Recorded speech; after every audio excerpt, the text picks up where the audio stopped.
পিলখানা হত্যাকাণ্ডের প্রকৃত ঘটনা জানতে দেওয়া হয়নি বললেন মইনুল আহমেদ। তদন্তে বাধা দেওয়ার অভিযোগ। ব্যাংক খেকো এসালামের দাপট দেখিয়ে হাজার কোটি টাকার ঋণ মানা হয়নি কোনো নিয়ম। ছাত্র আন্দোলনের সময় পুলিশি সহিংসতায় অঙ্গ হারানোদের স্বপ্ন ধূসর, কাটছে যন্ত্রণা দগ্ধ দিন।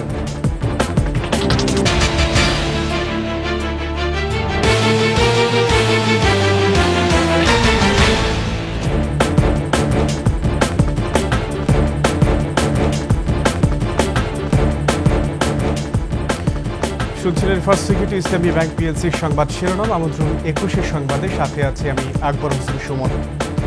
দর্শক, ২১ টেলিভিশনের সংবাদ একই সাথে সরাসরি দেখতে পাবেন আমাদের ফেসবুক পেজ www.facebook.com/2124 অনলাইনে। এছাড়া সাবস্ক্রাইব করতে পারেন www.youtube.com/21 চ্যানেলে। বিডিআর সদর দফতরে 2009 সালের 25 ও 26 ফেব্রুয়ারিতে সংগঠিত বিডিআর বিদ্রোহে দেশের ইতিহাসের অন্যতম নৃশংস হত্যাকাণ্ড নিয়ে মুখ খুললেন আলোচিত 111-এর প্রধানতম চরিত্র সাবেক সেনাপ্রধান জেনারেল মইনুল আহমেদ।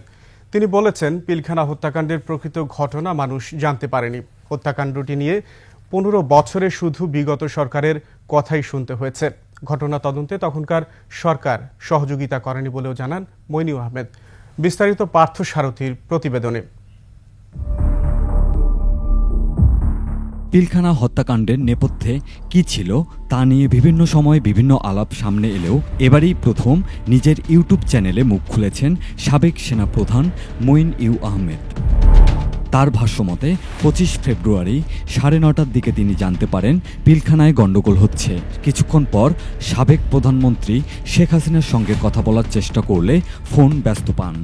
9:30টার দিকে আমার প্রিন্সিপাল সেক্রেটারি কর্নেল ফিরোজ সভাকক্ষে প্রবেশ করেন এবং আমার কানে কানে এসে বলেন, স্যার, পিলখানায় গণ্ডগোল হচ্ছে, আপনার দিক নির্দেশনা প্রয়োজন। ঘটনা সম্বন্ধে বিস্তারিত জানার জন্য আমি জেনারেল শাকিল এবং প্রাক্তন প্রধানমন্ত্রীকে টেলিফোনে সঙ্গে দেওয়ার জন্য এডিসি ক্যাপ্টেন জুনায়েদকে নির্দেশ দেই। তাদের ফোন কন্টিনিউয়াসলি ব্যস্ত ছিল এবং তাৎক্ষণিক সংযোগ দেওয়া সম্ভব হয়নি। 46 ব্রিগেডকে পিলখানায় যাওয়ার অনুমতি শেখ হাসিনা দিয়েছিলেন বলে জানান মইনুল আহমেদ। বিদ্রোহের সময় টিভি চ্যানেলে লাইভ কভারেজের সমালোচনা করে তিনি বলেন, 11:45 দিকে সশস্ত্র বাহিনীর প্রিন্সিপাল স্টাফ অফিসার জানায় সরকার রাজনৈতিকভাবে সমস্যা সমাধানের চেষ্টা করছে। ইলেকট্রনিক মিডিয়ার লোকজন ওখানে লাইভ প্রোগ্রাম কভার করছিল, তার মধ্যে বিভিন্ন ভুল বক্তব্য, মিথ্যা বক্তব্য তুলে ধরছিল জনগণের সামনে এবং এর মাধ্যমে একটা ভুল ধারণা সৃষ্টি হচ্ছিল অফিসার সম্বন্ধে। এছাড়াও বিডিআর অন্যান্য ক্যাম্পে এই বিদ্রোহী ছড়িয়ে দিতে সাহায্য করছে।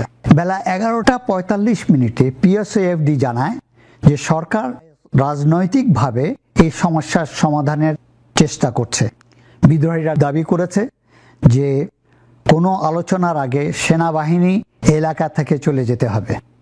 তাই সরকার আদেশ করল যে 46 ব্রিগেড এবং অন্যান্য যারা সেনাবাহিনীর পক্ষ থেকে এখানে আসছে সবাই should be out of sight, এবং বলা হলো যে অ্যাটলিস্ট 2 কিলোমিটার উত্তরে যেন চলে যায়।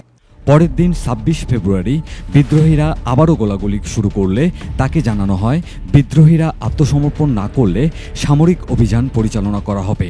26 ফেব্রুয়ারি সকাল থেকেই বিদ্রোহীরা পুনরায় গোলাগুলি শুরু করে এবং বেঁচে যাওয়া অফিসারদেরকে যারা লুকিয়েছিল বিভিন্নখানে খুঁজতে থাকে।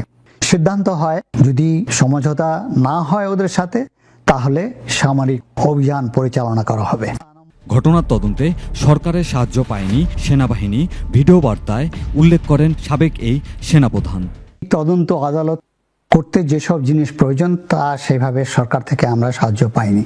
রাজধানীর পিলখানায় তৎকালীন বিডিআর সদর দপ্তরে 2009 সালের 25 ও 26 ফেব্রুয়ারি দেশের ইতিহাসে অন্যতম নৃশংস হত্যাকাণ্ড ঘটেছিল। বিডিআরের বিদ্রোহে ওই সময় 57 জন সেনা কর্মকর্তা সহ 74 জনকে হত্যা করা হয়। একটি সুষ্ঠু তদন্তের মাধ্যমে। পার্থ সারথী, 21 টেলিভিশন, ঢাকা। 3 বছর আগে ইনহেরেন্ট ট্রেডিং অ্যান্ড ইমপ্যাক্টস নামে একটি প্রতিষ্ঠানকে 1200 কোটি টাকা ঋণ দিয়েছে ইসলামী ব্যাংক চট্টগ্রামের চাক্তাই শাখা।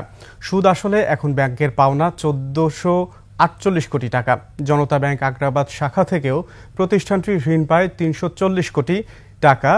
দুবাই পালিয়ে যাওয়ার সময় প্রতিষ্ঠানের ব্যবস্থাপনা পরিচালক আনসারুল করিম চৌধুরীকে আটকের পর অর্থ পাচার আইনে মামলা হয়েছে তার বিরুদ্ধে। চট্টগ্রাম থেকে হাসান ফেরদৌসের রিপোর্ট, ক্যামেরায় ছিলেন বিপ্লব মজুমদার। 2021 সালে ইসলামী ব্যাংক খাতুনগঞ্জ শাখা থেকে 1209 কোটি টাকা ঋণ নেয় ইনহারেন্ট ট্রেডিং অ্যান্ড ইমপ্যাক্টস লিমিটেডের ব্যবস্থাপনা পরিচালক আনসারুল করিম চৌধুরী। ব্যাংকে জামানত হিসাবে যে জমি দেওয়া হয় তার বাজার মূল্য মাত্র 592 কোটি টাকা। 3 বছরে 1 টাকাও পরিশোধ না করায় সুদে আসলে ব্যাংকের পাওনা এখন 1448 কোটি টাকা। আনসারুল আমাদের এখান থেকে আপনার বিনিয়োগ নিয়েছেন একটা ইন্ডাস্ট্রির জন্য, ইন্ডাস্ট্রি করার জন্য। ওটার এগেনস্টে উনি 4টা শিডিউল সিকিউরিটি দিয়েছেন। ওটার এগেনস্টে আমাদের পাওনা ব্যাংকে বর্তমান 1209 কোটি, প্রিন্সিপাল প্রফিট সহ 1448 কোটি টাকা। ঋণ অনুমোদনের নথিতেই প্রতিষ্ঠানটির ঠিকানা দেওয়া হয় চট্টগ্রামের আসাদগঞ্জের রামজয় মহাজন লেনে, কিন্তু বাস্তবে প্রতিষ্ঠানটির অস্তিত্ব পাওয়া যায়নি ওই ঠিকানায়। পর্যাপ্ত জামানত না থাকা সত্ত্বেও ঋণ অনুমোদন করা হয় ইসলামী ব্যাংকের প্রধান কার্যালয় থেকে। সিকিউরিটি তো আপনার তুলনায় কম আছে। এটা আমাদের প্রধান কার্যালয় যেভাবে অনুমোদন দিয়েছেন সিকিউরিটি, ওভাবে ওনারা যেটা অফার করছেন 4টা শিডিউল, 2টা চট্টগ্রামে 2টা ঢাকাতে, এগুলি তো আমরা দেখতেছি। আমাদের হেড অফিস স্যার আছেন, ওনারা এগুলি ভিজিট করতেছেন। এদিকে একই কায়দায় 2022 সালে জনতা ব্যাংক আগ্রাবাদ কর্পোরেট শাখা থেকে 340 কোটি টাকা ঋণ নেন আনসারুল করিম। ব্যাংক খেকো এস আলমের মালিকানাধীন ফার্স্ট সিকিউরিটি ইসলামী ও ইউনিয়ন ব্যাংকে 1150 কোটি টাকার এফডিআর দেখিয়ে নেওয়া হয় এই ঋণ। ক্ষতিগ্রস্ত শিল্পোদ্যোক্তাদের প্রণোদনা দেওয়ার বিধান থাকলেও ইনহেরেন্ট ট্রেডিংকে করোনার সময় 170 কোটি টাকা প্রণোদনা দেয় ইসলামী ব্যাংকের ওই শাখা। আনসারুল করিম চৌধুরীর এই দাপটের কারণ হলো তিনি এস আলম গ্রুপের চেয়ারম্যান সাইফুল আলম মাসুদের ফুফাতো ভাই। ঋণ অনুমোদনের সময় ইসলামী ব্যাংক ছিল এস আলম গ্রুপের নিয়ন্ত্রণে। ব্যাংকের ঋণ পরিশোধ না করে গেল সোমবার দুবাই পালিয়ে যাওয়ার সময় চট্টগ্রাম শাহ আমানত আন্তর্জাতিক বিমানবন্দরে আইনশৃঙ্খলা বাহিনীর হাতে আটক হন আনসারুল করিম। তার বিরুদ্ধে মানি লন্ডারিং আইনে মামলা হয়েছে। হাসান ফেরদৌস, 21 টেলিভিশন, চট্টগ্রাম। কারো স্বপ্ন ছিল ডাক্তার, ইঞ্জিনিয়ার হওয়ার, কেউ বা দেশ সেরা পুলিশ কিংবা সেনা অফিসার হতে চেয়েছিল। অথচ ছাত্র আন্দোলনের সময় পুলিশি সহিংসতায় হাত পা হারিয়ে তাদের সব স্বপ্নের অকাল মৃত্যু ঘটেছে। এছাড়া হাসপাতালের বিছানায় দগ্ধ দিন কাটানোর মধ্যে রয়েছেন ভ্যান চালক, পোশাক শ্রমিক কিংবা পরিবারের একমাত্র উপার্জনক্ষম অনেক ব্যক্তিও। মইনুল হোসেন মাসুদের ক্যামেরায় শিউলি শবনমের প্রতিবেদন। আমার হাঁটুর বাটি সহ একদম নিচ পর্যন্ত অনেকগুলো হাড় ভেঙে গেছে। ডক্টর বলছে রিকভার করতে প্রায় 1 বছর সময় লাগবে। আদমজী ক্যান্টনমেন্ট কলেজের ছাত্র আব্দুল্লাহর স্বপ্ন ছিল পড়াশোনা শেষে সেনা কর্মকর্তা হয়ে দেশের জন্য কাজ করার। অথচ 4 আগস্ট তার ডান পায়ের ওপর পুলিশের দ্রুতগামী জিপ উঠে গেলে ভেঙে গুঁড়ো হয়ে যায় হাঁটু থেকে পায়ের নিচের অংশের হাড়। ভেঙে যায় আব্দুল্লাহর স্বপ্ন। সহিংসতা ও সংঘর্ষে গুলিবিদ্ধ হয়ে 19 জুলাই থেকে 5 আগস্ট পর্যন্ত জাতীয় অর্থোপেডিক হাসপাতাল ও পুনর্বাসন প্রতিষ্ঠান নিটোরে ভর্তি হন 775 জন মানুষ। এর মধ্যে সংক্রমণের ঝুঁকি এড়াতে 21 জনেরই কেটে ফেলতে হয়েছে হাত কিংবা পা।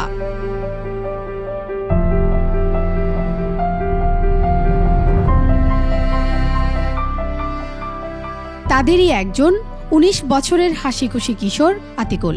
5 আগস্ট বিকেলে বিজয় মিছিলে যাওয়ার খেসারত দিতে হয়েছে এক হাত হারিয়ে। আমার একটা হাত হারানো গেছে, আমি এই কষ্টটা মনের ভিতর চেপে রাখি, তাহলে এটা আমার নিজের সাথে বেমানি হয়ে যাইতেছে। কারণ আমরা যার জন্য লড়ছি তা আমরা পেয়ে গেছি। পুলিশের গুলিতে পা হারাতে বসেছে ষষ্ঠ শ্রেণীর ছাত্র শাহরিয়ার কিংবা কলেজ ছাত্র সজীব। আহতদের বেশিরভাগেরই বয়স 20-এর নিচে। আবার আন্দোলন হলে আবার নামবো, এটাতে তো কোনো আফসোস নেই। খারাপ তো লাগতেছে, বা হাঁটতে পারতেছি না, বসতে পারতেছি না, খেলা করতে পারতেছি না, স্কুলে যেতে পারতেছি না। অন্তর্বর্তী সরকারের নির্দেশে হাসপাতালে ফ্রি চিকিৎসা সেবায় স্বস্তির কথা জানান কেউ কেউ। আলহামদুলিল্লাহ, যে অনেক টাকার চিকিৎসা এটা সম্পূর্ণ ফ্রিতে হয়েছে। হাতে পায়ে বুকে পিঠে ভয়াবহ ক্ষতসহ গুলিবিদ্ধ হয়ে হাসপাতালে ভর্তি পোশাক শ্রমিক মনির হোসেনের মতো অনেকেই আছেন যারা পরিবারের একমাত্র উপার্জনক্ষম ব্যক্তি। আমার মা বাবা তো না খাই আছে, আমার একটা ছোট্ট একটা বাচ্চা, আমার সংসারটা পুরো এলোমেলো হয়ে গেছে, আমি এখানে পড়ে আছি। পা কেটে ফেলা নবম শ্রেণীর ছাত্র আল আমিনের মতো কারো কারো আশঙ্কা, অন্তর্বর্তী সরকার পাশে না দাঁড়ালে তাদের ভিক্ষার থালা নিয়ে পথে বসতে হবে। কেউ কেউ জানিয়েছেন কৃত্রিম হাত পা সংযোজনের আকুতিও। চলার মতো একটা ভালো পাও যেন লাগা এরকম, আর সারা জীবন যেন একটা কর্ম করে খাইতে পারে। ডক্টর ইউনূস স্যারের একটা আবদার আছে, সে যেন আমাদের মতো যারা গুলি খাইছে তাদের দিকে যেন একটু তাকায়, তারা যেন পথে ভিক্ষা করে না খায়। সর্বোচ্চ চিকিৎসা সেবা চালিয়ে যাওয়ার কথা জানিয়েছে নিটোর কর্তৃপক্ষ। আমরা পরবর্তীতে এইগুলো একটু ডিটাচ করব, হাঁটুটাকে ভাঁজ করার চেষ্টা করব, ওকে ভর দিতে বলবো, এবং এই দীর্ঘ পুনর্বাসন প্রক্রিয়াটা চলবে বেশ কিছুদিন। বর্তমানে এই হাসপাতালে ভর্তি আছেন 101 জন রোগী। শিউলি শবনম, একুশে টেলিভিশন, ঢাকা। সিরাজগঞ্জে বঙ্গবন্ধু সেতুতে বাস ট্রাক সংঘর্ষে বাবা ছেলে সহ 3 জন নিহত হয়েছে, আহত হয় 8 জন। সকালে বঙ্গবন্ধু সেতুর 13 নম্বর পিলারের সামনে এই দুর্ঘটনা ঘটে। পুলিশ ও প্রত্যক্ষদর্শীরা জানায় ঢাকাগামী একটি যাত্রীবাহী বাস নিয়ন্ত্রণ হারিয়ে সামনে থাকা ট্রাককে ধাক্কা দেয়। এতে বাসটির সামনের অংশ দুমড়ে মুচড়ে যায়।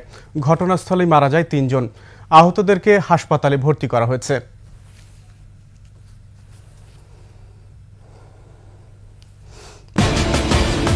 পিলখানা হত্যাকাণ্ডের প্রকৃত ঘটনা জানতে দেওয়া হয়নি বললেন মঈন ইউ আহমেদ। তদন্তে বাধা দেওয়ার অভিযোগ। ব্যাংক খেকো এসালামের দাপট দেখিয়ে 1000 কোটি টাকার ঋণ মানা হয়নি কোনো নিয়ম। ছাত্র আন্দোলনের সময় পুলিশি সহিংসতায় অঙ্গ হারানোদের স্বপ্ন ধূসর, কাটছে যন্ত্রণাদগ্ধ দিন।